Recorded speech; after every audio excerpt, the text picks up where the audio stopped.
Hi எல்லாருக்கும் வணக்கம். எல்லோரும் எப்படி இருக்கீங்க? ரொம்ப நாளாச்சு வீடியோலாம் போட்டு. எல்லோரும் நல்லா இருப்பீங்க அப்படின்னு நம்புகிறேன். நம்மளுக்கு வந்து அஃபிஷியல் கீ வந்து நேற்று வந்துருந்துச்சு இல்லையா, குரூப் 4க்கு எக்ஸாம் எழுதினோடனே நிறைய பேர் வந்து கேட்டிருந்தாங்க எப்படி எழுதியிருக்கீங்க அப்படின்னு சொல்லிட்டு. அப்போயும் வீடியோ வந்து நான் போட முடியல, எனக்கு உடம்பு வர ரொம்ப சரியில்லாமல் இருந்துச்சா, அப்போ நான் அதனால் அது இல்லாமல் அஃபிஷியல் கீ வரட்டும் அப்படின்னு சொல்லிட்டு சொல்லியிருந்தேன். அதை பற்றி தான் நம்ம இன்றைக்கி இந்த வீடியோவில் பார்க்க போகிறோம். எனக்கு இப்போ தான் ஒரு 10 மந்த்ஸ் ஆகுது டெலிவரி ஆகி. இவங்க எல்லாருக்குமே நல்லாவே தெரிஞ்சிருக்கும். ஆனாலும் பார்த்தீங்க அப்படின்னா என்னால் படிக்கிறதுக்கு சுத்தமாக டைமே கிடைக்கல. ஏன்னு பார்த்தா ஃபஸ்ட்டு பேபி வந்து பார்த்திங்கன்னா எந்த ஒரு பிரச்சனையும் இல்லாமல் ரொம்ப ஸ்மூத்தாக இருந்துச்சு. இப்போ அவனுக்கு 5 வயசாக முடிய போகுது. ஆனாலும் இது வரைக்கும் எந்த பிரச்சனையும் இல்லாமல் ரொம்ப கஷ்டம் இல்லாமல் வளர்த்த மாதிரி இருந்துச்சு. ஆனால் இவளுக்கு பார்த்திங்கன்னா ஆரம்பத்தில் இருந்தே பிரச்சனையாகவே இருக்குது. ரொம்ப அடிக்கடி சிக்காகவே இருக்கா. நடுவில் பார்த்தோன்னா ரொம்ப வந்து 4 மந்த்து இருக்கும்போது வந்து மீசில்ஸ்ன்னு சொல்லுவாங்களா, ஒரு அம்மை வந்துச்சு. அப்போ வந்து கொஞ்ச நாள் நாங்கள் பெட்டில் வச்சுருந்தோம். ரொம்ப கஷ்டமாக இருந்துச்சு. அது மட்டும் இல்லாமல் அதுக்கப்புறம் பார்த்திங்கன்னா ஃபீவரு, டயரியா அப்படின்னு சொல்லிட்டு ஏகப்பட்ட பிரச்சனை வந்துகிட்டே இருக்குது. எனக்கே சோதனை மாதிரி நிறைய பிரச்சனை வந்துச்சு. நான் எக்ஸாமுக்கு அப்ளை பண்ணிவிட்டு ஃபஸ்ட்டு ஒரு 2 மாதம் வந்து படிக்கணும் அப்படின்னு நினச்சிட்டே இருந்தேன். எக்ஸாமில் தான், அதாவது ஹாஸ்பிட்டலில் உட்காந்து இருக்கும்போதே கூட குழந்த அழுதுகிட்டே இருக்கும், நானும் உட்காந்து அழுதுகிட்டே இருப்பேன். ஆனாலும் தாட்லாம் வந்து எக்ஸாமு அப்படி தோணிகிட்டே இருந்துச்சு. அதுக்கப்புறம் வந்து பார்த்தீங்க அப்படின்னா கடைசியாக லாஸ்ட்டு எக்ஸாமுக்கு 1 வீக் முன்னாடி எல்லார்ட்டையும் யாரெல்லாம் வந்து என்கிட்ட எக்ஸாமுக்கு பற்றிலாம் கேட்பாங்களோ, யாரெல்லாம் வந்து நம்மள்ட்ட வந்து டெஸ்ட்டு எப்படி எழுதுவீங்க, படிக்கிறீங்க அப்படின்னு சொல்லிட்டு யாரெல்லாம் நம்மள்ட்ட எக்ஸாம் பற்றி, குரூப் 4 பற்றிலாம் யார் பேசுவாங்களோ அவங்க எல்லார்ட்டையும் சொல்லிட்டேன் நான். என்னால் எதிர்பார்க்காதீங்க என்ன இந்த வாட்டி, ஏன்னா என்னால் படிக்க முடியல அப்படின்னு சொல்லிட்டு ஓப்பனாகவே எல்லாத்தையும் சொல்லிட்டேன் ஃபஸ்ட்டு. எல்லாத்தையும் ஆனால் அதை வந்து திரும்ப திரும்ப சொல்லிக்கிட்டே இருந்தேன், யாரும் என்னை எதிர்பார்த்துருக்கூடாது அப்படின்றதுக்காகவே வந்து என்னோடய சுச்சுவேஷன் என்ன அப்படின்னு சொல்லிகிட்டே இருந்தேன். என்னால் படிக்க முடியலன்னு சொல்லிகிட்டே இருந்தேன். உண்மையாக அதுதான், என்னால் சுத்தமாக படிக்கிறதுக்கு என்னால் டைமே இல்லை. ஏன்னா ஃபஸ்ட்டு குழந்தை பிறக்கும்போது நாங்கள் ஒரு வீட்டில் வாடகை இருந்தோம். அந்த இடத்துல பார்த்தீங்க அப்படின்னா நிறைய பேர் இருப்பாங்க. சுற்றி ஒரு 7-8 வீடு இருக்கும். எல்லாருமே வந்து நம்ம கூட ரொம்ப க்ளோஸாக இருப்பாங்க. எல்லோரும் தூக்கிட்டு போயிடுவாங்க தம்பியை. அந்த டைமில் கூட நான் எந்த அளவுக்கு சீரியஸாக படித்தது கிடையாது. ஆனால் படிக்கணும்னு நினைப்பேன். கொஞ்சம் படிச்சுட்டு இருந்தேன். கிளாஸ்லாம் போனேன் கொஞ்சம் நடுவில். ஆனாலும் வந்து இப்போ நம்ம ஒரு தோல்வியை பார்த்ததுக்கப்புறம் வர அந்த ஃபயர்லாம் அப்போ இல்லை. சும்மா ஃபஸ்ட் டைம் படிக்கிறோம் அப்படின்றதுனால சும்மா லேத்தாச்சுக்காக படிச்சுட்டு இருந்தேன். இப்போ வந்து பார்த்தீங்க அப்படின்னா வீட்டுக்கிட்ட யாருமே இருக்காத மாதிரி இருக்குது. இது வந்து ஒரு கிராமம் தான் இது. ஆனாலும் பார்த்தீங்க அப்படின்னா யாருமே இருக்க மாட்டாங்க. எல்லாருமே வயல்வெளிக்கு வேலைக்கு போயிடுவாங்க, எங்கள் மாமியார் உட்பட எல்லாருமே. அப்போ கூட யாருமே இருக்கா மாதிரி இருந்துச்சு. ஃபஸ்ட்டு குழந்தைக்கு வந்து என்கிட்ட அவன் இருக்கவே மாட்டான். எல்லோரும் வந்து தூக்கிட்டு போயிடுவாங்களா. அப்போ வந்து ஜாலியாக இருக்கும். குழந்த வளர்த்த ஃபீலே இல்லை. நம்ம எப்பயாச்சும் வந்து நைட்டில் ரொம்ப நேரம் நைட்டில் மட்டும்தான் இருக்க மாதிரி தெரியும். மற்ற நேரத்தில் நம்ம தான் போய் எல்லார் வீட்லேயும் போய் பார்த்துட்டு வர மாதிரி இருந்துச்சு.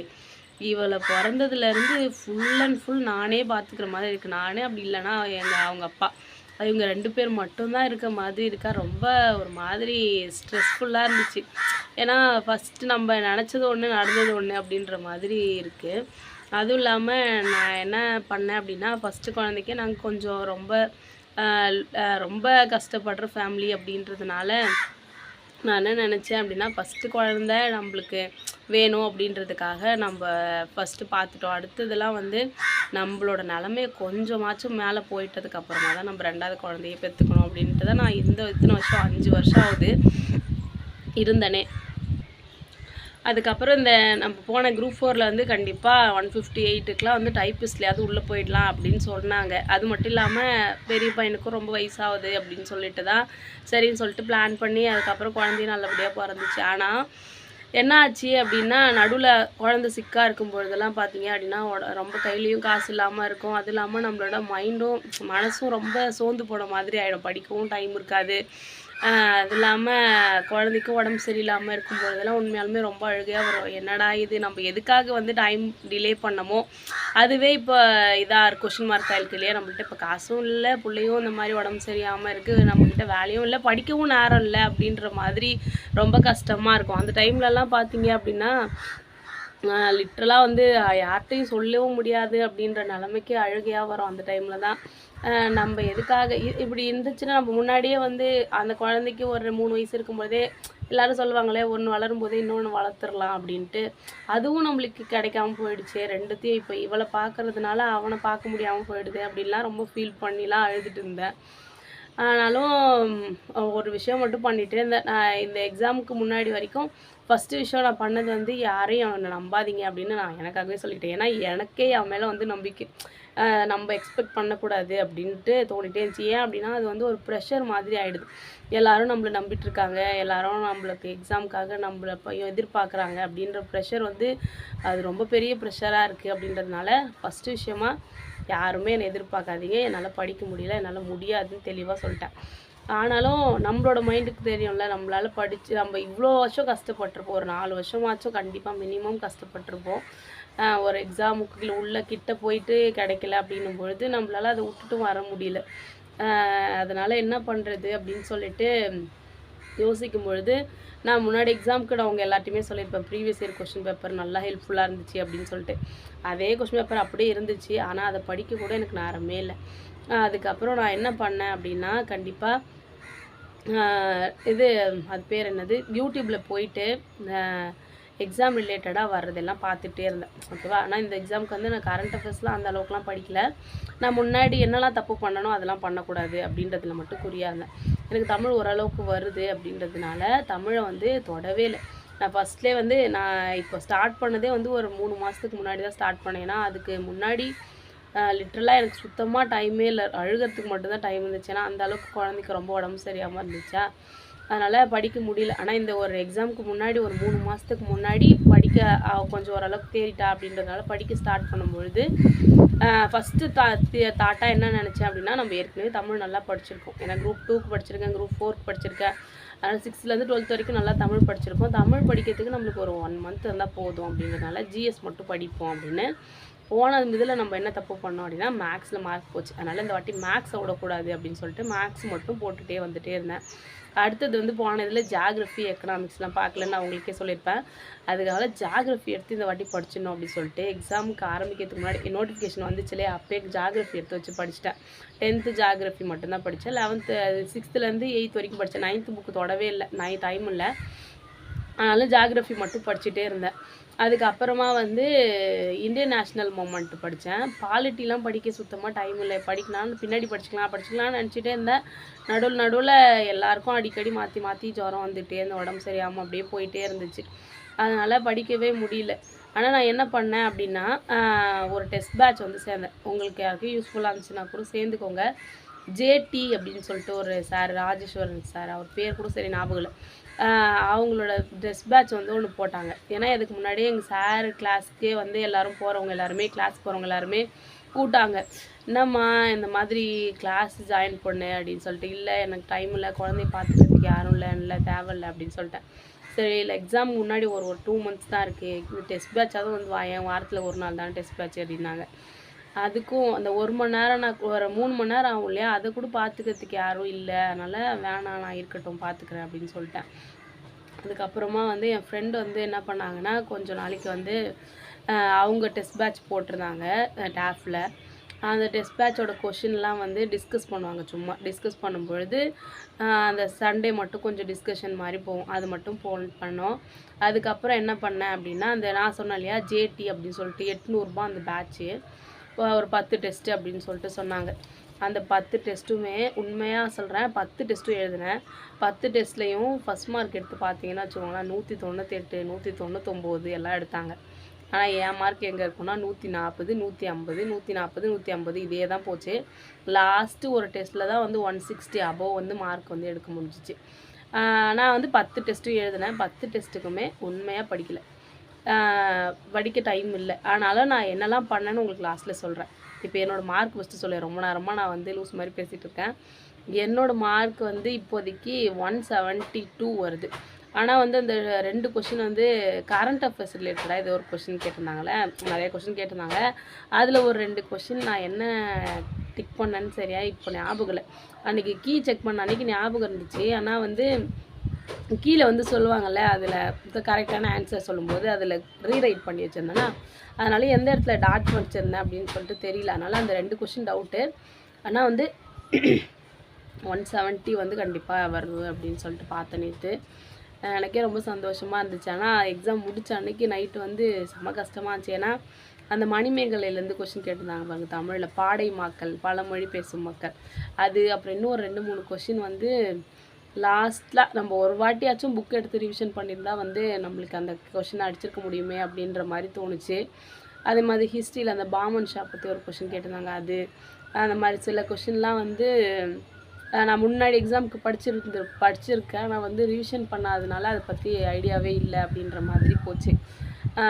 மற்றபடி பார்த்தீங்க அப்படின்னா நான் இந்த இந்த 3 மாதத்தில் நான் பண்ணது வந்து பார்த்தீங்க அப்படின்னா ஃபுல் அண்ட் ஃபுல் டெஸ்ட்டு மட்டும்தான். போன வாட்டிலாம் எக்ஸாம் எழுதும்போது குரூப் 2லலாம் எழுதும்போது என்ன பண்ணுவேன்னா டெஸ்ட்டு நிறைய போடுவேன். ஆனால் டெஸ்ட்டு எழுதிட்டு என்ன பண்ண மாட்டேன் அப்படின்னா ஒரு 100-200 கொஷினுக்கு 110 120 அப்படி தான் மார்க் வரும். வர மார்க் எடுத்துகிட்டு அப்படியே டெஸ்ட் பேப்பர் தூக்கி போட்டு நான் மட்டும் என் வேலையை பார்ப்பேன். ஆனால் இந்த டெஸ்ட்லலாம் நான் பண்ணுறதே அந்த ஒரே ஒரு வேலை தான். அதை மட்டும் கரெக்டாக பண்ணணும் அப்படின்னு சொல்லிட்டு இப்போ ஒரு டெஸ்ட் எடுத்து எழுதுனேன் அப்படின்னா 200 மார்க் டெஸ்ட் எழுதுனேன் அப்படின்னா 200 மார்க் ஃபுல்லாக அட் அ டைம்லலாம் டெஸ்ட் எழுதுகிற அளவுக்கு எனக்கு டைம் வந்து கிடைக்காது. ஏன்னா அநியாயத்துக்குன்னு 1 மணி நேரம் தான் தூங்குவாள், அதுக்கு மேலே தூங்க மாட்டான். அப்போ அந்த டைமில் என்ன பண்ணுவேன் அப்படின்னா ஃபஸ்ட்டு ஒரு 100 கொஷினுக்கு மட்டும் டெஸ்ட்டு எழுதுவேன். எழுதிட்டு எழுந்துருவாள். அதுக்கப்புறம் எழுந்தோடனே நான் என்னெல்லாம் தப்பு பண்ணியிருக்கேன் அப்படின்னு சொல்லி செக் பண்ணிவிட்டு எதெல்லாம் தப்போ அதை மட்டும் அந்த ஓஎம்ஆர் ஷீட்டுக்கு பின்னாடியே இந்த ஜெராக்ஸ் போட்டு வச்சுருக்கோம் இல்லையா, அதுக்கு பின்னாடியே அந்த டெஸ்ட்டில் என்னெல்லாம் தப்பு பண்ணியிருக்கணும் அதுக்கு மட்டும் கரெக்டான ஆன்சர் வந்து எழுதிக்கிட்டான். ஓகேவா? அடுத்தது திரும்பி அடுத்த ரவுண்டு தூங்குவார் ஒரு மணி நேரம். அந்த ரவுண்டில் வந்து மீதி இருக்கிற 100 கொஷின் எடுத்து எழுதுவேன். அதோட கீ எடுத்து பார்த்தீங்க அப்படின்னா அதில் வந்து ஒரு 100 கொஷினில் வந்து ஒரு 70 தான் கரெக்டாக இருக்கும். மீதி வந்து ஒரு 30 தப்பாக இருக்கும் அப்படின்னா அந்த 30ஐயும் எடுத்து என்ன பண்ணுவேன் அப்படின்னா பின்னாடி வந்து எழுதி வச்சுக்குவேன். ஓகேவா? அதுக்கப்புறம் என்ன பண்ணுவேன் அப்படின்னா இதை எடுத்து அப்படியே வச்சுருவேன். 1 வீக் கழித்து நான் ஒரு 4 டெஸ்ட்டு அந்த வாரத்தில் எழுதியிருக்கேன் அப்படின்னா அந்த 4 டெஸ்ட்லேயும் என்னெல்லாம் தப்பு பண்ணியிருக்கணும் அதை பின்னாடி ஓஎம்ஆர் ஷீட்டுக்கு பின்னாடி எழுதுனதை மட்டும் எடுத்து ரிவிஷன் பண்ணேன். அது மட்டும்தான் பண்ணேன். ஒரு 10 டெஸ்ட்டு நான் எழுதுனேன்னு சொன்னேன் ஜேடியில். அவங்க எல்லா டெஸ்ட்டுக்குமே வந்து அந்த எக்ஸ்ப்ளனேஷன் வீடியோ கொடுப்பாங்க. அதை மட்டும் கரெக்டாக பார்த்துருவேன். இந்த எக்ஸாமுக்கு வந்து நான் என்னோடய ஃபோனை மட்டும்தான் முழுக்க நம்பியிருந்தேன். வீடு ஃபுல்லாக புக் இருக்குது, ஆனால் படிக்கிறதுக்கு நேரம் இல்லை. ஏன்னா இவன் வந்து புக்கை எடுத்தாலே பிடிச்சி கிழிச்சு வச்சிட்றா. அதே மாதிரி ஒரு இடத்துல உட்காரவும் மாட்டேங்கிறா. அவளை வச்சுன்னு என்னால் படிக்கவே சுத்தமாக முடியல. அப்படியே படிக்கணும்னு நினச்சாலும் எனக்கு கோவம் தான் வருது. நம்மளால் ஒன்று செய்ய முடியலையே அப்படின்னு. ஒரு யாருமே பார்த்துக்க ஆளே இல்லை அப்படின்னும் பொழுதெல்லாம் வந்து லிட்ரலாக அழுவையாக வரும். அந்த அளவுக்கு ரொம்ப கஷ்டமாக இருந்துச்சு. அதுவும் இல்லாமல் நடுவில் கொஞ்ச நாள் அவளுக்கு சீரியஸாக டிசென்ட்ரியே ஆச்சு. டயரியா கூட இல்லை. அந்த டைம்லலாம் பெட்லலாம் அட்மிஷன் போட சொன்னாங்க. எக்ஸாமுக்கு ஒரு 2 நாள் முன்னாடி ஃப்ரைடே வந்து பார்த்தீங்க அப்படின்னா ரொம்ப உடம்பு சரியில்லை அவளுக்கு. அப்போ வந்து என்ன ஆச்சு அப்படின்னா நைட்டு 9 மணிக்கு ஹாஸ்பிட்டலுக்கு போயிட்டு ரொம்ப கஷ்டம். அழுதுட்டு போனால் பெட்டில் சேர்த்தே ஆகணும் அப்படின்னு சொல்லிட்டாங்க. எனக்கு பெட்டில் சேர்க்கணும் அப்படின்னோடனே ஃபஸ்ட்டு பயம் வந்து இப்போது சண்டே வெள்ளிக்கிழமை பெட்டில் சேர்த்தாங்க அப்படின்னா எப்படியும் ஞாயிற்றுக்கிழமைக்குள்ளே வீட்டுக்கு விட மாட்டாங்க. அப்படியே விட்டா கூட நீங்கள் மண்டே தான் போகணும் அப்படின்னு சொல்லிட்டாங்கன்னா நம்மளுக்கு யாரும் பார்த்துக்கிறதுக்கும் ஆள் இல்லை அப்படின்னு சொல்லிட்டு ஜிஹெச்சில் அப்படியே பின்னாடி டாக்டர்கிட்ட அட்மிஷன்லாம் போட்டாங்க. போட்டதுக்கப்புறம் அப்படி சொல்லாமல் கொள்ளாமல் ஓடியாந்து அப்புறம் ஒரு ப்ரைவேட் ஹாஸ்பிட்டலில் வச்சு அதுக்கப்புறம் பார்த்து வீட்டுக்கு கூட்டின்னு வந்து அப்புறம் வச்சுருந்தோம். சனிக்கிழமை கூட நான் சொல்லிகிட்டே இருந்தேன் எக்ஸாமுக்கு போவேணாம் நான் விட்டுறேன் அப்படின்னு சொல்லிட்டு தான் சொன்னேனே. இல்லை பரவாயில்ல நான் பார்த்துக்கிறேன் அப்படின்னு சொல்லிட்டு எங்கள் ஹஸ்பண்ட் தான் சொன்னார். அவரோட ஒரே ஒரு சப்போர்ட் மட்டும்தான் எனக்கு குழந்தைய பார்த்துக்கிற விஷயத்தில் இருந்துச்சு. மற்றபடி ஒரு 5 நிமிஷம் 10 நிமிஷம் அப்படின்னா யாராச்சும் பார்த்துப்பாங்க. ஆனால் நான் முன்னாடி எக்ஸ்பெக்ட் பண்ண மாதிரிலாம் இல்லை. எனக்கு ரொம்ப கஷ்டமாக தான் இருந்துச்சு. ஆனாலும் வந்து படிக்கிறதுக்கெலாம் அவரும் சப்போர்ட் பண்ணல. படிக்கிறதுக்கெலாம் வந்து பார்த்தீங்க அப்படின்னா அவர் வீட்டில் இருந்தாலே நானே படிக்க மாட்டேன். ஃபஸ்ட்டு அவர் வீட்டில் இருந்தாலே அப்படியே டைமே போயிடும். ஆனால் லாஸ்ட்டு 1 வீக் ஆச்சு என் கூட கொஞ்சம் வீட்டிலேருந்து பாப்பா பார்த்துக்கோ அப்படின்னு சொன்னால் அவருக்கான டைம் இல்லை, கையில் காசு இல்லை அப்படின்னு சொல்லிட்டு போயிட்டு இருந்தார். லாஸ்ட்டு ஒரு நாள் அந்த வெள்ளிக்கிழமைக்கு முன்னாடி நாள் வியாழக்கிழமை ஒரு நாள் லீவ் போட்டார். போடும்பொழுது சனிக்கிழமை லீவ் போட்டப்போ பார்த்துக்கோ அப்படின்னா அவர் மட்டும் தூங்குறாரு. அவருக்கு உடம்பு முடியலன்றது கரெக்டு தான். அன்றைக்கி வந்துச்சு ஆத்திரம். உண்மையாலுமே யாராச்சும் எக்ஸாம் முடிச்சுட்டு வந்து யாருமே என்கிட்ட எதுவுமே கேட்கல, எழுதுனியா நல்லா எழுதுனியா அப்படின்னு. ஏன்னா நான் அவ்வளோ கோவத்தில் இருந்தேன்னு எல்லாருக்குமே தெரியும். ஏன்னா ரொம்ப யாருக்குமே சப்போர்ட்டே இல்லாத நிலமையிலலாம் இருந்தேன். அதனால் ஃபஸ்ட்டு விஷயம் யார்ட்டையுமே என்னால் முடியாது ஃபஸ்ட்டு தெளிவாக சொல்லிட்டேன். அது வந்து எனக்கு சொல்லிக்கிறது. ஏன்னா என்னால் முடியும் அப்படின்னு சொல்லிட்டு நான் வந்து என்ன ஆகுது அப்படின்னா 2 குழந்தையும் பார்த்துக்கவும் முடியல, அதுவும் இல்லாமல் என்னால் படிக்கவும் முடியல அப்படின்னும்போது பயங்கரமாக ப்ரெஷர் ஆகி ஸ்ட்ரெஸ் ஆகுது. அப்படின்றதுனால நான் எல்லாத்தையுமே தெளிவாக சொல்லிட்டேன். யாரையுமே என்னை எதிர்பார்க்காதீங்க, முடிஞ்சால் பார்ப்போம், அப்படின்லாம் இல்லை அப்படின்னு சொல்லிட்டு முடிச்சிட்டேன். யாரும் என்னை குழந்தைய பார்த்துக்கிறதுக்கு யாரும் இல்லை, எப்படி எக்ஸாம் மட்டும் நல்லா படிக்கணும்னு கேட்குறீங்கன்னு தெளிவாக எல்லாத்தையும் கேட்டனால அதை விட்டுட்டு ஸ்ட்ரெஸ் இல்லாமல் இருந்த ஃபஸ்ட்டு விஷயம் நான் பண்ணதில் நல்ல விஷயம் அது மட்டும்தான். என்னை வந்து யாரும் வந்து எதிர்பார்க்க மாட்டாங்க அப்படின்றது தெளிவாக இருந்தது. அது வந்து எனக்கு ஃபஸ்ட்டு நல்ல விஷயமா இருந்துச்சு. அடுத்ததாக வந்து இப்போ வந்து இது வரைக்கும் எனக்கு இருந்த கஷ்டம்லாம் சொன்னேன்னா, இதுக்கப்புறம் அந்த கஷ்டத்துலேயும் நான் என்னெல்லாம் பண்ணேன்றதை மட்டும் சொல்கிறேன். அதை மட்டும் நீங்கள் கேட்டுக்கோங்க. இதுதான் உங்களுக்கு இதுக்கப்புறம் சொன்னேன். இதுக்கு முன்னாடி சொன்ன கதைலாம் வேஸ்ட்டு. இதுக்கப்புறம் சொல்கிறது தான் ரொம்ப ரொம்ப முக்கியம். நான் என்ன பண்ணுவேன் அப்படின்னா, நான் இது முன்னாடியும் சொல்லியிருப்பேன் உங்ககிட்ட. எங்கள் வீட்டில் வந்து ஒரு ப்ளூடூத் ஸ்பீக்கர் இருக்குது. அந்த ஸ்பீக்கரும் இங்கே இருக்கிற இந்த ஃபோன், இது 2 தான் எனக்கு தெய்வம் மாதிரி. இது மட்டும் இல்லைன்னா வச்சுக்கோங்களேன், சத்தியமாக நான் இந்த எக்ஸாமில் வந்து முட்டை மார்க் தான் எடுத்துருப்பேன். அந்த மாதிரி தான் இருந்துச்சு. ஏன்னா 6th புக்லேருந்து 10th புக் வரைக்கும் தமிழ் புக்கெலாம் தனியாக எடுத்து வச்சேன், ஜிஎஸ் புக்கெலாம் தனியாக எடுத்து வச்சேன், பால்ட்டிலாம் தனியாக எடுத்து வச்சேன், மேக்ஸ் தனியாக எடுத்து வச்சேன். இதெல்லாம் எடுத்து வைக்கிறது 3 மாதம் முன்னாடி அப்ளை பண்ணிட்டு வந்த அன்றைக்கே எடுத்து வச்சது. ஆனால் இதில் ஒன்று கூட வச்ச இடம் கூட கலையாமல் அப்படியே இருக்குது. இப்போ வரைக்கும் அப்படியே தான் இருக்குது. ஏன்னா அந்த புக்கு எடுக்கிறது கூட எனக்கு டைம் இல்லை. அதனால் என்ன பண்ணுவேன்னா, கரெக்டாக என்னோடய டெஸ்ட்டு நான் எழுதிட்டே இருப்பேன். ஒரு நாள் டெஸ்ட்டும் வந்து அட்லீஸ்ட்டு 2 நாளைக்கு ஒரு டெஸ்ட்டாவது எழுதணும் அப்படின்னு நினச்சிட்டு இருந்தேன். என்னென்ன டெஸ்ட்லாம் எழுதுறேன் அப்படின்னு சொல்கிறேன். ஜிஏடிலேருந்து ஒரு 10 டெஸ்ட்டு கொடுத்தாங்களா, அது எழுதினேன். அடுத்து டேஃபில் வந்து பார்த்தீங்க அப்படின்னா சிகரம் தொடுவோம்னு சொல்லிட்டு ஒரு டெஸ்ட்டு வந்து போகும். அதுக்கு வந்து நான் டெஸ்ட் பேட்ச்லாம் எதுவும் சேரல. ஆனால் இந்த டெலகிராம்லலாம் வந்து அதோட பிடிஎஃப் வந்து கொடுத்துட்ருந்தாங்க. அதில் என்ன பண்ணுவேன்னா, டெஸ்ட்டு எழுதுவேன். எழுதிட்டு அந்த கீயை செக் பண்ணுறதுக்கு டைம் இருக்காது. ஏன்னா 200 கொஷின் இல்லையா. அப்போ என்ன பண்ணுவேன்னா, அவங்க எக்ஸ்ப்ளனேஷன் வீடியோ வந்து போடுவாங்க. டெஸ்ட்டை மட்டும் எழுதிடுவேன், கரெக்ஷன் பண்ணுவேன். அதில் என்ன ஒரு 130, 120, சில டைம் 150, 160 கூட வரும். அதுக்கு மேலே வராது.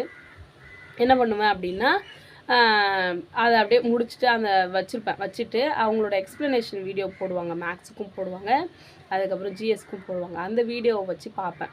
ஓகேவா. அடுத்ததாக வந்து என்ன பார்த்தேன் அப்படின்னா, நம்மளுக்கு அதே சொன்னல ஜேடி சாரோட அந்த கொஷின் பேப்பர்லாம், அந்த டிஸ்கஷன்லாம் இருக்கும். அப்புறம் அவர் முன்னாடி சென்டம் ஆப்னு சொல்லிட்டு ஒரு சேனலில் வீடியோ போட்டிருக்காரு போல். அது எல்லா வீடியோவும் பார்த்தேன். ஒரு நாளைக்கு காலையிலேருந்து சாயங்காலம் வரைக்கும் அந்த ப்ளூடூத்துக்கு மட்டும் வாய் இருந்தால் அழுதுரும். அந்த அளவுக்கு வந்து ஓடிக்கிட்டே இருக்கும். என்னோடய ஃபோனில் 2 ஜிபி, அந்த 2 ஜிபியில் 1 ஜிபி கூட எக்ஸ்ட்ரா வந்து வேஸ்ட் பண்ணக்கூடாது அப்படின்னு சொல்லிட்டு வேறு எதுவுமே அதை பற்றி வேறு எதுவுமே நியூஸ் கூட பார்க்கறது கிடையாது. கரண்ட் அஃபேர்ஸ்லாம் சுத்தமாக பார்க்குறதே கிடையாது. நம்மளுக்கு தேவையாக தமிழில் வந்து நான் புக்கு எடுக்கலை. ஆனாலும் தமிழ் எனக்கு படித்து தான் ஆகணும் அப்படின்றதுனால என்னால் காதால் தான் கேட்க முடியும். என்னோடய சுச்சுவேஷன் அவ்வளோதான். என்னால் புக்கு எடுத்து கையில் வச்சு பார்க்குற அளவுக்குலாம் எனக்கு டைமும் இல்லை. அந்த மாதிரி பார்க்குற சுச்சுவேஷன்லேயும் நான் இல்லை. 2 பசங்களை பார்க்கணும். ஏன்னா இது வந்து மே மாதம், அதில் வேறு வச்சுட்டாங்களா, ஐயோப்பா ரொம்ப கஷ்டம். அதனால அவன் வருவான், அவன் வந்து நொயின்னுமா எப்போ என் பேனாவை பிடுங்கிறதுல தான் பார்ப்பான். அது இவன் வந்து பார்த்தானா சுத்தமாக ஒன்றுமே வைக்க முடியல. அவளுக்கு பாரு ரொம்ப உடம்பு சரியாமல் இருந்துச்சு, நைன்னு அழுதுகிட்டே இருந்தான். அதனால் ஒரு மணி நேரம் வீடியோ ஓடுது அப்படின்னா அதில் ஒரு 20 நிமிஷம் 30 நிமிஷம் வந்து என்னால் கொஞ்சம் கான்சன்ட்ரேட் பண்ணி கவனிக்க முடியும். மற்ற நேரம்லாம் வந்து இவங்களை பார்த்துட்டு இப்படி தான் போவோம். ஆனால் ஓடிட்டே இருக்கும். என்னோடய சுச்சுவேஷனுக்கு வந்து எனக்கு அது சும்மா 1-2 வார்த்தை காதில் விழுந்தா கூட போதும் அப்படின்னு சொல்லிட்டு காலையில் ஒரு 9 மணிக்கு ஆரம்பிச்சிச்சுன்னா நைட்டு 8 மணி வரைக்கும் எதையாச்சும் ஒன்று ஓடிக்கிட்டே தான் இருக்கும். தமிழாக இருக்கும், அப்படி இல்லைனா ஜிஎஸ்ஸாக இருக்கும், இல்லை மேக்ஸாக இருக்கும். மேக்ஸ் போடும்போது மட்டும் நான் உட்காந்து பார்ப்பேன். மற்ற டைம்லலாம் ஃபோன் கூட என் கையில் இருக்காது. ஏன்னா ஃபோன் கையில் இருந்துச்சு அப்படின்னா கொஞ்சம் நேரத்தில் நம்மளுக்கு டென்ஷன் ஆகிடுமா படிச்சுட்டே இருக்கிறது. உடனே ஒரு ஷார்ட்ஸ் பார்க்கலாம் அப்படின்னு தோணும், ஹாட் ஸ்டார் பக்கம் போகலான்னு தோணும். கையில் இருந்தால் தானே அதெல்லாம் தோணுது. எட்ட இருந்துச்சுன்னா எப்படி தோணும், ஏன் எடுக்க சோம்பேறிப்பட்டனே எடுக்க மாட்டேன்னா. அதனாலே வச்சிடும் ப்ளூடூத் ஸ்பீக்கர் பக்கத்துலேயே ஃபோன் வச்சுருப்பேன். நல்ல வேலைக்கு விளம்பரம்லாம் எதுவுமே ஓடலை. நீங்களே கவனிச்சிருப்பீங்க. எக்ஸாம் டைமில் நிறைய வீடியோஸ் நான் பார்த்தேன். ஒரு விளம்பரம் வந்ததுன்னா அது ஸ்கிப் பண்ணுறதுக்கே எனக்கு டைம் போயிருக்கும். ஆனால் விளம்பரம்லாம் எதுவும் ஓடாததுனால காலிலேருந்து சாயங்காலம் வரைக்கும் ப்ளூடூத் ஸ்பீக்கரில் ஓடிக்கிட்டே தான் இருக்கும். ஏதாச்சும் ஒன்று ஓடும். அதே மாதிரி காலைல துணி துவைக்க போனேன் அப்படின்னா, பாப்பா தூங்க வச்சுட்டு போனேன்னா துணி துவைக்கும் போது ஃபோனை தூக்கிட்டே போயிடும். பாத்ரூமில் குளிக்க போனாலும் ஃபோனை தூக்கிட்டே போயிடும். எல்லா டைமும் ஏதாச்சும் ஒன்று ஓடிக்கிட்டே இருக்கும். அந்த மாதிரி ஓடி தான் ஜிஎஸ்சில் வந்து எனக்கு இவ்வளோ நல்லா ஸ்கோர் வந்து கிடச்சதே வந்து அந்த மாதிரி தான். அதுக்கப்புறம் வந்து பார்த்தீங்க அப்படின்னா மேக்ஸ் வந்து நான் நிஜமாக அந்த வாட்டி நான் மேக்ஸ்க்கு மட்டும்தான் எஃபர்ட்டே போட்டேன் அப்படின்னு சொல்லலாம். ஏன்னா மேக்ஸுக்கு வந்து என் ஃப்ரெண்டு வந்து ஒரு டெஸ்ட் பேட்ச் போட்டிருந்தாங்க. அதுலேருந்து கொஸ்டின் பேப்பர் மட்டும் அனுப்புவாங்க. அதில் வந்து நான் என்ன பண்ணுவேன் அப்படின்னா, ஒரு 10 டெஸ்ட்டு கிட்ட இருந்துச்சு. அதில் ஒரு 6 டெஸ்ட் வரைக்கும் நான் கொஞ்சம் கரெக்டாக எழுதினேன். அதுக்கப்புறமா தான் என்னால் சுத்தமாக டைம் இல்லை, ரொம்ப கஷ்டமாக இருந்துச்சுன்னு சொல்லிட்டு விட்டுட்டேன். ஆனாலும் வந்து அவங்களோட அந்த டேஃப்லேருந்து வர எக்ஸ்ப்ளனேஷன் வீடியோஸ்லாம் வந்து உட்காந்து பார்ப்பேன். அதில் எதெல்லாம் வந்து தெரியலையோ அதெல்லாம் மட்டும் போட்டு பார்ப்பேன். மற்றதெல்லாம் அப்படியே சும்மா கண்ணால் பார்த்துருவேன். அதுக்கப்புறம் வந்து தமிழில் பார்த்தீங்க அப்படின்னா, இதை நான் கண்டிப்பாக சொல்லியே ஆகணும். யாராக இருந்தாலும் சரி, நீங்கள் நல்லா படிச்சிருந்தீங்கனாலும் சரி, இல்லை இப்போ தான் புதுசாக படிக்க போகிறீங்க அப்படின்னாலும் சரி, இந்த ஒரு விஷயத்த கண்டிப்பாக பண்ணுங்கள். நீங்கள் தமிழில் அடுத்த வாட்டி ரொம்ப நல்ல மார்க் வந்து ஸ்கோர் பண்ணுவீங்க. ஏன் அப்படின்னா, நான் சொன்னால் யாரும் நம்பவும் மாட்டீங்க. 6th-லேருந்து 12th வரைக்கும் நான் வந்து பழைய குரூப் 4க்கு படித்தேன்ல, அவ்வளோதான். நான் அதுக்கப்புறம் இந்த எக்ஸாமுக்காகன்னு சொல்லிட்டு புக்கு எடுக்க எனக்கு சுத்தமாக டைம் இல்லை. ஆனாலும் வந்து தமிழில் வந்து எனக்கு கொஞ்சம் நல்லாவே தைரியமாக நான் இந்த வாட்டி எக்ஸாமுக்கு போனேன். ஏன் அப்படின்னா, டேஃபில் வந்து பொதிகை தென்றல் அப்படின்னு சொல்லிட்டு ஒரு கிளாஸ், அது போனோம் ஒரு 2 வருஷம் முன்னாடி எடுத்திருக்காங்க போல இருக்குது. அந்த கிளாஸில் வந்து நம்மளுக்கு இலக்கணம், இலக்கியம், அதுக்கப்புறம் தமிழறிஞர், தமிழ் தொண்டு எல்லாத்துக்குமே வந்து கிளாஸ் வந்து எடுத்திருக்காங்க. ஒரு வீடியோவும் ஒரு மணி நேரத்துலேருந்து ஒரு 15 நிமிஷத்துக்குள்ளே அந்த மாதிரி டைம் டியூரேஷனில் இருக்குது எல்லாமே. அதில் ஒரு 80 வீடியோ கிட்ட நான் பார்த்தேன். லாஸ்ட் எக்ஸாம் கொஞ்சம் ஒரு மாதம் முன்னாடி தான் எனக்கு அதை பற்றி தெரிய வந்துச்சு. என்னென்னா, ஒரு நாளைக்கு ஒரு 4 வீடியோ 5 வீடியோ வச்சு பார்த்துட்டே வந்தேன் அந்த லாஸ்ட் வீக்கில். அப்படியே பார்த்துட்டே வர நம்மளுக்கு எக்ஸாம் ரிலேட்டடாக ஒரு வீடியோவில் வந்து சுரதாவை பற்றி அவரோட நூல்கள்லாம் சொல்லியிருந்தாங்க பாருங்கள், செம்ம சூப்பராக இருந்துச்சு. அதே மாதிரி அதில் சார் வந்து தமிழ்தாசன் சார்ன்னு சொல்லிட்டு அவரோட வீடியோலாம் பார்த்து அவர் சொல்கிறதெல்லாம் காதில் கேட்டுகிட்டே இருக்கும். முன்னெல்லாம் வந்து நம்ம ஆகாஷ் சாரோட வீடியோ குரூப் 2க்குலாம் நிறைய பார்த்துருந்தேன். இப்போ அவரோட இவர் ரொம்ப பிடிச்சிச்சு. ஏன்னா அவராச்சும் கொஞ்சம் தொன்னு பேசுவார் நடுவில். இவர் அதெல்லாம் எதுவுமே பேச மாட்டார். நம்மளுக்கே சுத்தமாக டைம் இல்லையா, நம்மளுக்கு பார்க்குறதே கொஞ்சம் நேரம், நம்மளோட கவனம் ஒரு 10 நிமிஷம் 5 நிமிஷம் தான் அதில் கவனிக்க முடியுமே. அந்த டைமில் வேறு ஏதாச்சும் போச்சுன்னா நம்மளோட மைண்டு வேறு எதுக்கு போயிடும். அதெல்லாம் இல்லாமல் ஆரம்பிச்சதுலேருந்து முடிகிற வரைக்கும் அவரோட வார்த்தையில் ஒரு இடத்துல கூட எக்ஸாம் சம்மந்தம் இல்லாமல் ஒரு இடம் கூட இருக்காது. அந்த வீடியோ பார்த்துட்டே இருந்தேன். சரிங்களா, ஒரு 80 வீடியோ வரைக்கும் பார்த்தேன். அதுக்கப்புறம் அதிலே ஒரு கிராமர் எடுக்கிற சார் ஒருத்தர். கிராமர் வந்து எனக்கு கொஞ்சம் நல்லா தான் தெரியும். அதனால் கிராமர் பற்றி எனக்கு பிரச்சனை இல்லை. நான் ஒரு நல்லா படிக்கும்போதே கிராமர்லாம் நல்லா படிச்சிட்டேன். நான் தப்பு பண்ணுறதே தமிழ் அறிஞர்களும் தமிழ் தொண்டில் தான் தப்பு பண்ணேன். அதை இவங்க 2 பேருமே நல்லா சொல்லி கொடுத்தாங்க. அதுக்கப்புறம் வந்து அவ்வளோதான். நான் பண்ணது என்னென்னா, டெஸ்ட்டு கரெக்டாக போட்டேனே, அந்த எல்லா டெஸ்ட்டும் கரெக்டாக போட்டேன். அதுக்கப்புறம் காதால் கேட்டேன். அவ்வளோதான் என்னால் முடிஞ்சது. அவ்வளோதான். என்னோட பாயிண்ட் ஆஃப் வியூவில் என்னால் கொடுக்க முடிஞ்சது, அவ்வளோதான் கொடுத்தேன். அதே மாதிரி லாஸ்ட் டைமில் வந்து ஒரு 2 வீக்ஸ் இருக்கும்போதெல்லாம் நம்ம பகலில் தான் நம்மளுக்கு படிக்க டைம் கிடைக்க மாட்டுது. எல்லோரும் தூங்கும்போது நம்ம கொஞ்சம் படிக்கலாம் அப்படின்னு சொல்லிட்டு காலையில் எழுந்துருவேன். காலைல ஒரு 5 மணிக்கு எழுந்து பார்ப்போம். அப்படின்னு ஏண்டா, நான் எழுந்து ஒரு 1/2 மணி நேரம் தான் படிக்கிறதுக்கு. அப்போ தான் நான் போயிட்டு ரெடி பண்ணிட்டு உட்காந்தோடனே அழுவ ஆரம்பிச்சிருவான். திரும்பி அவள் கூட போயிட்டு படுத்தேன்னா அப்படியே தூங்கிடுவேன். திரும்பி சரி பகலில் தான் எழுந்து படிக்க விட மாட்டேறா அப்படின்னு சொல்லிட்டு நான் நைட்டில் நல்லா படிப்பேன். முன்னாடியே நைட்டில் விட்டால் என்னால் 3 மணி வரைக்கும் கூட தூங்காமல் படிக்க முடியும். ஆனாலும் நைட்டில் உட்காந்தா கரெக்டாக ஒரு 11 மணிக்கு தான் எல்லோரையும் செட்டில் பண்ணி படுக்க வச்சா திரும்பி ஒரு 11:30க்கெலாம் எழுந்து அழுவான். அதனால் நம்ம கையில் என்ன இருக்கோ, நம்மளால் முடிஞ்ச விஷயங்களை நம்ம செஞ்சுக்கிட்டே போகணும். நம்ம கை மீறி போகிற விஷயங்களில் வச்சு நம்ம வந்து ஒன்றும் பண்ண முடியாது இல்லையா. அதனால் என்னால் முடிஞ்சது என்கிட்ட இருக்கிறது ஒரு ஃபோனு, அந்த ஸ்பீக்கர், இதை 2 வச்சு என்னால் என்ன பண்ண முடியுமோ அந்த ஒரு வீடியோ கூட வந்து ஸ்கிப் பண்ணாது. அதே மாதிரி 2 ஜிபியில் வந்து ஒரு நாள் ஃபுல்லாக எப்படி ஓடும் அப்படின்னு பார்த்தீங்கன்னா, அதில் ரெசல்யூஷனை ரொம்ப கம்மியாக வச்சுக்கணும். 144 தான் என்னோடய எல்லா வீடியோவும் ஓடும். மேக்ஸுக்கு மட்டும் 240 வச்சுக்குவேன். மற்ற எல்லா வீடியோவும் 144 தான் ஓடும். அதனால் மூஞ்சை பார்த்தா கூட அவங்க நடத்துகிறவங்க ஃபேஸ் கூட தெளிவாக தெரியாது.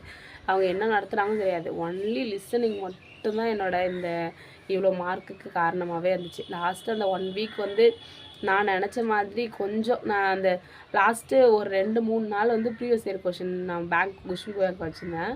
அதை மட்டும் கொஞ்சம் ரிவைஸ் பண்ணேன்.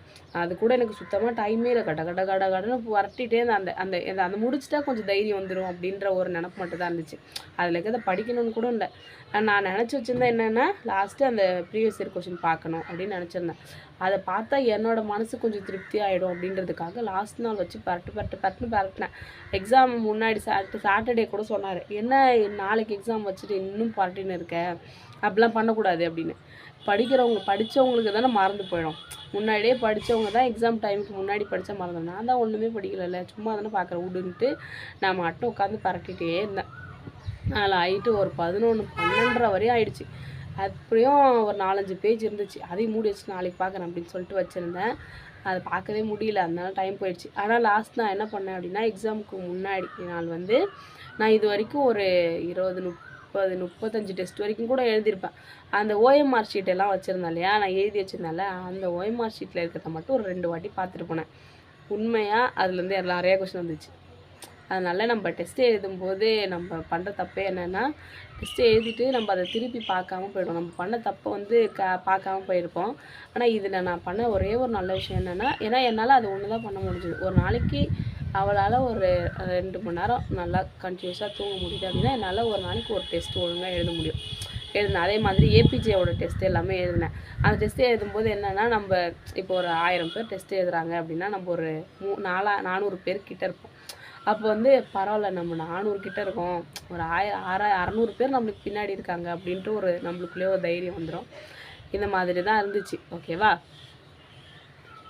அதுக்கப்புறம் பார்த்தீங்க அப்படின்னா, எக்ஸாம் எழுதிட்டேன். எக்ஸாம் எழுதும்போது பண்ணதை கண்டிப்பாக சொல்லி ஆகணும். முன்னெல்லாம் எக்ஸாம் எழுதும்போது, உண்மையாக எழுதும்போது ஒரு மனசில் ஒரு தைரியம் இருக்கும். நம்ம படிச்சிருக்கோம், இது வரைக்கும் நம்ம நல்லா படிச்சிருக்கோம், நல்லா தான் எழுதுவோம் அப்படின்னு சொல்லிட்டு ஒரு தென்னாட்டாக தான் போவேன். இந்த வாட்டி எக்ஸாம் போகும்போது நம்ம ஒன்றுமே படிக்கலை, நம்மளுக்கு ஒன்றுமே தெரியல. அதனால் நம்ம வந்து கொஷின் பேப்பரில் ஒரு கொஷினும் நம்மளுக்கு முக்கியம். முன்னாடி நல்லா படிச்சுட்டு போவோம், அதனால் வந்து எல்லா கொஷினும் நம்மளுக்கு தெரியும் அப்படின்ட்டு ஒரு தைரியத்தில் போவோம். இந்த வாட்டி நம்மளுக்கு ஒரு சிங்கிள் கொஷினும் நம்மளுக்கு முக்கியம் அப்படின்றத மட்டும் நான் என் மைண்டில் வச்சுக்கிட்டே இருந்தேன்.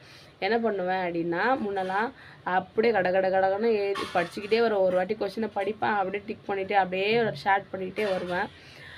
அதே மாதிரி இந்த வாட்டி வீட்டில் டெஸ்ட் எழுதினேன் இல்லையா, அந்த மாதிரி எழுதும்போது என்ன ஆச்சு அப்படின்னா, நிறைய தப்பாக ஷேட் பண்ணேன். ஏன்னா ஒரு உள்ளுக்குள்ளே பயம் வந்துகிட்டே இருக்கும். ஏன்னா இப்போ 1 மணி நேரம் தூங்குறான்னா, நான் ஏற்கனவே ஒரு 5 நிமிஷம் 10 நிமிஷத்தை வேஸ்ட் பண்ணியிருப்பேன், ஏதாச்சும் பண்ணி சாப்பிட்றேன் அப்படி இப்படின்னு சொல்லிட்டு. அவள் எழுந்திருக்கிற டைமில் தான் போய் டெஸ்ட் எழுதணும் அப்படின்னு உட்காருவேன்னா, அதனால் அவள் எழுந்திருக்கூடாது வேண்டிக்கினே ஷேட் பண்ணும்பொழுது ஏதாச்சும் தப்பாக ஷேட் பண்ணிக்கிட்டே இருந்தேன். அது லாஸ்ட் எக்ஸாமுக்கு முன்னாடி வரைக்கும் ஷேட் பண்ணிட்டு போதெல்லாம் தப்பு வந்துகிட்டே இருந்துச்சு. அதனால் மைண்டில் காலையிலே ஃபிக்ஸ் பண்ணது என்னென்னா, ஓஎம்ஆர் ஷீட்டில் எந்த காரணம் முதற்கொண்டு தப்பு பண்ணிடக்கூடாது. அதே மாதிரி கொஷினை வந்து நிறைய வாட்டி ரீட் பண்ணும்போது தப்பாக ஒழுங்காக ரீட் பண்ணாமே நிறையா தப்பு பண்ணேன் வீட்டில் டெஸ்ட் எழுதும்போது. அந்த ஒரு விஷயம் மைண்டில் வச்சுக்கிட்டே இருந்தேன், தப்பு பண்ணக்கூடாது அப்படின்னு. அதனால் போயிட்டு காமாக உக்காந்து என்ன பண்ணேன் அப்படின்னா, கொஷின் பேப்பரில் என்ன பண்ணேன் அப்படின்னா, காமாக உட்காந்துட்டே இருந்துட்டு ஃபஸ்ட்டு வந்து கொஷின் பேப்பர் வந்த உடனே என்ன பண்ணேன் அப்படின்னா, போயிட்டு மறுபடியும் சொல்கிறேன், நான் காமாக உட்காந்துட்டு என்ன பண்ணேன் அப்படின்னா, ஃபஸ்ட்டு கொஷின் பேப்பர் கொடுத்தாங்களே, ஓஎம்ஆர் ஷீட்டு கொடுக்கறதுக்கு முன்னாடி கொஷின் பேப்பர் கொடுக்கும்பொழுதே அதில் இந்த ஃபில் பண்ணுறதுலாம் ஃபில் பண்ணிவிட்டு, கொஷின் பேப்பரில் 1லேருந்து 200 வரைக்கும் ஒரு வாட்டி கொஷினை ஃபுல்லாக நல்லா படிச்சுட்டு, திரும்ப மறுபடியும் ஃபுல்லாக அடிச்சுட்டு 2 ரீடு விட்டுட்டு அதுக்கப்புறமா தான் ஓஎம்ஆர் ஷீட்லேயே கை வச்சேன். அதே மாதிரி கை வச்சு எழுதும்போதும் ஒரு வாட்டியும் வந்து என்ன கொஷின் என்ன ஆன்சருன்னு சொல்லிட்டு பார்த்து தான் அடித்தேன். அதே மாதிரி அப்படி பார்த்து அடிக்கும்போதே எனக்கு வந்து நடுவில் 1 ஹவர் 1.25 மணி நேரம் முன்னாடியே முடிச்சிட்டேன். இன்னொரு நல்ல விஷயம், இந்த டைம் தான் ஃபஸ்ட் டைம் நான் வாட்ச் எடுத்துகிட்டு போனேனே. இதுக்கு முன்னாடிலாம் வாட்ச்லாம் எடுத்துகிட்டு போனதில்லை, என்னன்னே தெரியாமல் ஏதோ விட்டு அடித்து எழுதின்னு கிடப்பேன். ஆனாலும் சீக்கிரம் முடிச்சிடுவேன். ஆனால் இந்த வாட்டி கரெக்டாக வாட்ச் எடுத்துகிட்டு போனேன். என் பையனோட வாட்ச், ஒரு பொம்மை வாட்ச் எடுத்துகிட்டு போயிட்டு பக்கத்துலேயே வச்சுட்டு அதில் பார்த்துக்கிட்டே இருந்தேன். பார்த்துட்டே இருக்கும்போது தமிழ்லாம் ரொம்ப சீக்கிரம் முடிச்சிட்டேன், ஜிஎஸ்லாம் முடிச்சிட்டேன், மேக்ஸும் போட்டேன் அந்த நடுவில். அதுக்கப்புறம் ஒரு 4-5 மேக்ஸ் வந்து ஐடியா இல்லை, சுத்தமாக ஐடியாவே இல்லை. அப்படின்னும் பொழுது சிலதுக்கு ஐடியாவே இல்லை, சிலதுக்கு வந்து எப்படி போகணுன்னு தெரியுது, ஆனால் ரொம்ப லெங்க்தி ப்ராசஸாக இருக்க மாதிரி தோணுச்சு. அப்படின்னா அதை மட்டும் சுழிச்சு வச்சுட்டு ஜிஎஸ்லாம் முடிச்சுட்டு டைம் பார்த்தேன் அப்படின்னா 11:30 தான் ஆகுது. நம்மளுக்கு வந்து 12:30 வரைக்கும் டைம் இருக்குது. அதனால் அந்த லாஸ்ட்டில் ஒரு 7-8 சம் வந்துச்சு. அந்த 7-8 சம்முக்கு மட்டும் நான் ஒரு 40-45 நிமிஷம் எடுத்துக்கிட்டேன். அதுக்கப்புறம் எக்ஸாம் அதை முடிக்கும் பொழுதே வந்து 12:15க்குலாம் எல்லாமே கம்ப்ளீட் பண்ணிவிட்டு, அதுக்கப்புறம் ஷேர் பண்ணுறதுலாம் கரெக்டாக பண்ணியிருக்கோமா அப்படின்னு சொல்லிட்டு பார்த்துட்டு வந்தேன். அது வந்து ஒரு நல்ல விஷயமா இருந்தது. எக்ஸாம் எழுதி முடிச்சுட்டு வரும்பொழுது கூட, வீட்டுக்கு வரும்பொழுது கூட கேட்டாங்க, எப்படி பண்ணியிருக்க அப்படின்னு சொல்லிட்டு.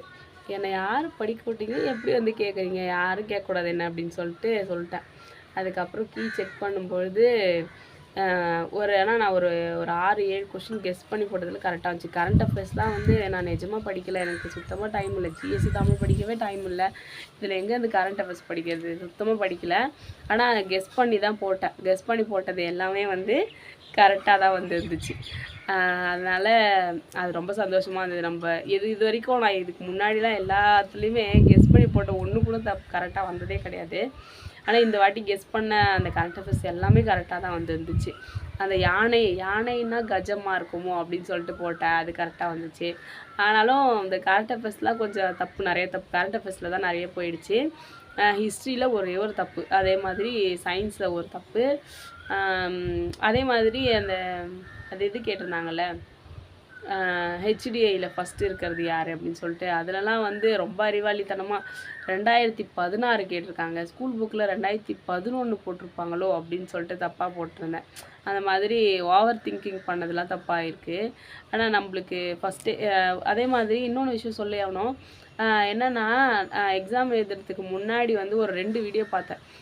ஒன்று வந்து சுகேஷ் சாரோட வீடியோ, ஒன்று சுரேஷ் ஐஸ் அகாடமியோட வீடியோ, தெரியாத கொஷினுக்கு எப்படி ஆன்சர் பண்ணணும் அப்படின்னு சொல்லிட்டு ஒரு வீடியோ போட்டிருந்தாரு எக்ஸாமுக்கு முன்னாடி. அந்த வீடியோ வந்து பார்த்தேன், அது ரொம்ப யூஸ்ஃபுல்லாக இருந்துச்சு. அடுத்தது நம்மளோட ஆகாஷ் சாரோட வீடியோ போட்டிருந்தாரு. அந்த வீடியோட டாபிக் என்னன்னு தெரியல, ஆனால் அவர் நிறைய விஷயம் சொல்லியிருந்தார். என்னென்ன ஒரு மார்க்கும் முக்கியம், காமாக இருக்கணும், எல்லாருக்கும் தேங்க்யூ சொல்லணும், கிராட்டிடியூடாக இருக்கணும் அப்படின்னு சொல்லிட்டு நிறைய விஷயம் சொன்னார். அது எல்லாமே அவ்வளோ யூஸ்ஃபுல்லாக இருந்துச்சு. ஏன்னா நான் எக்ஸாம் எழுதுறதுக்கு முன்னாடி கொஞ்சம் எப்பயுமே கொஞ்சம் பதட்டமாக தான் இருப்பேன், நைட்டு தூக்கம் வராது. ஆனால் இந்த வாட்டி வந்து நான் என் மைண்டு ஃபுல்லாக ஃப்ரெஷ்ஷாக வச்சுருந்தேன். எல்லார்கிட்டையுமே வந்து என்னால் முடியாது, நான் படிக்கலை, என்னால் எழுத முடியாது, நான் வந்து நல்ல மார்க் எடுக்க மாட்டேன் அப்படின்னே சொல்லியே நான் என்னை ரொம்ப சந்தோஷமாக சாந்தமாக வச்சுருந்தேன். அதனால தான் என்னால் இவ்வளோ காமாக அட்டன் பண்ண முடிஞ்சிச்சு. ஒரே ஒரு வருத்தம் என்னென்னா, தமிழ் புக்கில் 10th புக்கு ஒரு கிளான்ஸ் இப்படி திருப்பி பார்த்தோன்னா ஒரு 4 மார்க் எக்ஸ்ட்ரா வந்திருக்கும். அது மட்டும் எனக்கு நல்லாவே தெரியும். அப்புறம் அதுக்கு நான் ஒன்றும் பண்ண முடியாது, என்கிட்ட அவ்வளோதான் டைம் இருந்துச்சு. அவ்வளோதான் ஃப்ரெண்ட்ஸ், இவ்வளோ தான். இதில் நான் வந்து தேவையில்லாமல் வளரியிருப்பேன். என்ன விஷயம் அப்படின்னா, இதுக்கப்புறம் யாராச்சும் எக்ஸாமுக்கு படிக்கிறீங்க அப்படின்னா கண்டிப்பாக ப்ரீவியஸ் இயர் கொஷினை மறக்கவே மறக்காதீங்க. ப்ரீவியஸ் இயர் கொஷினை வந்து நீங்கள் ஸ்கூல் புக்கு வாங்குறீங்களோ இல்லையோ, ப்ரீவியஸ் இயர் கொஷினை ஜெராக்ஸ் போட்டு பண்டிலாக வச்சுக்கோங்க. ப்ரீவியஸ் இயர் கொஷினில் இல்லாத விஷயமே கிடையாது, ஓகேவா? அதே மாதிரி தெரியுதோ தெரியலையோ டெஸ்ட் எழுதுங்க. டெஸ்ட்டு எழுதுனதுக்கு அப்புறமா வந்து பார்த்தீங்க அப்படின்னா கண்டிப்பாக அதில் என்ன தப்பு பண்ணியிருக்கோன்னு பாருங்கள். இது 3 விஷயந்தான் எனக்கு இந்த லைஃப்பில் இந்த எக்ஸாமில் இவ்வளோ மார்க் எடுக்கிறதுக்கு காரணம். ஒன்று, டெஸ்ட்டு நான் முன்னெல்லாம் நினைப்பேன், ஒரு டெஸ்ட் கொஸ்டின் பேப்பர் எடுத்து பார்த்தோம் அப்படின்னா ஒரு 50% தெரிஞ்சிருக்கும், 50 தெரிஞ்சிருக்காது. அந்த 50% தெரியலையே, இதெல்லாம் படிச்சுட்டு வந்து எழுதிக்கலாம் அப்படின்னு சொல்லிட்டு நிறைய டெஸ்ட்டை ஸ்கிப் பண்ணியிருக்கேன் இப்போ முன்னாடிலாம். ஆனால் இப்போது ஒரு டெஸ்ட்டுக்கு கூட நான் படிக்கலை. ஒரு டெஸ்ட்லேயும் எனக்கு 70% கூட தெரியாத கொஷின்லாம் இருந்துச்சு. ஆனால் அதெல்லாம் எப்படி வந்து ஆன்சர் பண்ணுறோம் அப்படின்றத பொறுத்து தான் எனக்கு இந்த எக்ஸாமில் வந்து இவ்வளோ மார்க் வந்திருக்கு அப்படின்னு நான் நம்புகிறேன் பர்சனலாக. உங்களுக்கு இந்த வீடியோவில் வந்து ஏதாச்சும் ஒரு விஷயம் யூஸ்ஃபுல்லாக உங்களோட இதுக்கு படிப்புக்கு யூஸ் ஆகும் அப்படின்னு நினைக்கிறேன். அவ்வளோதான் ஃப்ரெண்ட்ஸ். என்னோடது வந்து தமிழில் வந்து 87 மார்க். ஆமாம், 87, 13 தப்பு. அதே மாதிரி ஜிஎஸ்லேயும் வந்து 86ன்னு நினைக்கிறேன், அந்த மாதிரி தான் வந்து இருந்துச்சு. அதான் நான் சொன்னேன் இல்லையா, 2 கொஷின் வந்து எனக்கு தெரியல. மேக்ஸில் வந்து ஒரு 4 தப்பு கிட்ட வந்திருக்கு. 4 தப்பு. ஒன்று வந்து ஐயோ அது சொல்லணும், அந்த கூட்டத்தொடர் இது பேர் என்ன, தனி வட்டி கூட்டு வட்டி கேட்டிருந்தாங்க இல்லையா, போன குரூப் 4லேயே அந்த தப்பு பண்ணேன். 1.5 வருஷத்துக்கு கேட்டிருப்பாங்க, ஆனால் 1 வருஷத்துக்கு போட்டுட்டு கொஷின் தான் தப்புன்னு அவங்கள ப்ளேம் பண்ணிட்டு வந்தேன். இந்த வாட்டி தனி வட்டியா கூட்டு வட்டியான கொஷினை ஒழுங்காக கவனிக்காமல் நான் மட்டும் தனி வட்டி போட்டேன். ஃபஸ்ட்லேயே ஆன்சர் இருந்துச்சு 5200 என்னவோ, ஆன்சர் போட்டு வந்துட்டேன். வீட்டுக்கு வந்தோடனே கொஷின் செக் பண்ணும்போது 5230 சொல்கிறாங்க. எப்படி 230 அப்படின்னு சொல்லிட்டு பார்த்தா தெளிவாக எழுதியிருக்காங்க கூட்டு வட்டின்னு. அந்த மாதிரி கேர்லெஸ் மிஸ்டேக் வந்துட்டு தான் இருக்குது. அது இன்னும் எத்தனை டெஸ்ட் போட்டு தான் சரி பண்ண போகிறோம்னு தெரில. அவ்வளோதான். இந்த வீடியோ உங்களுக்கு யூஸ்ஃபுல்லாக இருக்கும் அப்படின்னு நம்புகிறேன். எனக்கு இந்த 4 வருஷம் படித்ததில் பார்த்தீங்க அப்படின்னா நிறைய பேர் வந்து எனக்கு ஹெல்ப் பண்ணியிருக்காங்க. அதே மாதிரி நான் எப்படியாச்சும் உள்ளே போய் இன்னும் எனக்கு ஏதாச்சும் ஒரு வேலை கிடைக்கணும் அப்படின்னு சொல்லிட்டு நிறைய பேர் வந்து எனக்காக ப்ரே பண்ணியிருப்பாங்க. கண்டிப்பாக நிறைய பேர் எனக்கு தெரிஞ்சே இருக்காங்க என் ஃப்ரெண்ட்ஸில். அவங்க எல்லாருக்குமே வந்து நான் ரொம்ப ரொம்ப ரொம்ப ரொம்ப தேங்க்ஃபுல்லாக இருப்பேன் அப்படின்னு சொல்லிக்கிறேன். அதுக்கப்புறம் நிறைய பேர் கேட்டிருந்தீங்க, இது ஒரு விஷயம் சொல்லணும். குரூப் 2 ஏல வந்து மெயின்ஸில் எவ்வளோ மார்க்கு அதை பற்றி சொல்லுங்கள் அப்படின்னு சொல்லிட்டு. குரூப் 2 ஏல வந்து எனக்கு 141.75 மார்க் வந்து வந்துச்சு. நியர்லி 142. ஆனாலும் வந்து எனக்கு என்னோடய கேஸ்ட்டில் வந்து கிடைக்கல, எம்பிசியில் வந்து கிடைக்கல. எனக்கு 30ஆம் தேதி வந்து கவுன்சிலிங் கூட்டிருந்தாங்க. ஆகஸ்ட் 30 மே 30ல் கூட்டிருந்தாங்க. ஆனால் ஒரு 2 நாளுக்கு முன்னாடியே எம்பிசி கோட்டாவில் முடிஞ்சிச்சு அப்படின்ற மாதிரி பார்த்தேன். ஏன்னா ஏற்கனவே நம்ம குரூப் 4க்கே போயிட்டு ஏமாந்துட்டு வந்தோம் இல்லையா, அதனால் போகிறதுக்கு இஷ்டமே இல்லை. எங்கள் போயிட்டு வேஸ்ட்டாக எதுக்காக அப்படின்னு சொல்லிட்டு விட்டுட்டேன். அதுக்கப்புறமா என் கிளாஸில் ஒரு அக்காவுக்கு கிடச்சிருக்கு. அவங்க வந்து பிஎஸ்டிஎம் வச்சுருக்காங்க போல இருக்குது. அவங்க என்னோட ஒரு 3 மார்க்கு கொஞ்சம் கம்மி. ஆனாலும் அவங்களுக்கு கிடைக்கும்போது ஒரு பக்கம் உண்மையாலுமே செம சந்தோஷமாக இருந்துச்சு. இன்னொரு பக்கம் பார்த்தா ஐயோ நம்ம போகாமல் விட்டுட்டோம் போல இருக்குடா அப்படி சொல்லிட்டு அவங்களுக்கு ஃபோன் பண்ணி அக்கா எப்படிக்கான்னு கேட்டால், அதுக்கப்புறம் இல்லைம்மா நான் பிஎஸ்டிஎம் வச்சுருக்கேன் மாடி. அதுக்கப்புறமா தான் நிம்மதியாக இருந்துச்சு. ஐயோ நம்ம தப்பு பண்ணியிருப்போமோ அப்படின்னு. அதுக்கப்புறம் பார்க்கலாம் அடுத்த எக்ஸாமில். குரூப் 1 இருக்குது, குரூப் 2 இருக்குது. எல்லோரும் நல்லா படிங்க. ஹோப்பு மட்டும் விடாதீங்க. கடவுள் இருக்கார். நம்ம அந்த எத்தனை வருஷம் கஷ்டப்பட்டிருந்தாலும் நம்மளோட அந்த திருவள்ளுவர் சொல்லியிருப்பார் இல்லையா, முயற்சி தன் மெய் வறுத்து கூலி தரும், கண்டிப்பாக தரும். எல்லாருமே வந்து என்ன மாதிரியே நல்ல மார்க்கே எடுத்திருப்பீங்க அப்படின்னு நம்புகிறேன். உங்களோட மார்க் என்னன்னு கீழே கமெண்ட்டில் சொல்லுங்கள். அதுக்கப்புறம் இந்த வீடியோவில் உங்களுக்கு என்ன பாயிண்ட் யூஸ்ஃபுல்லாக இருந்துச்சு அப்படின்றதையும் கண்டிப்பாக சொல்லுங்கள். நெக்ஸ்ட் வீடியோவில் பார்க்கலாம். தேங்க்யூ.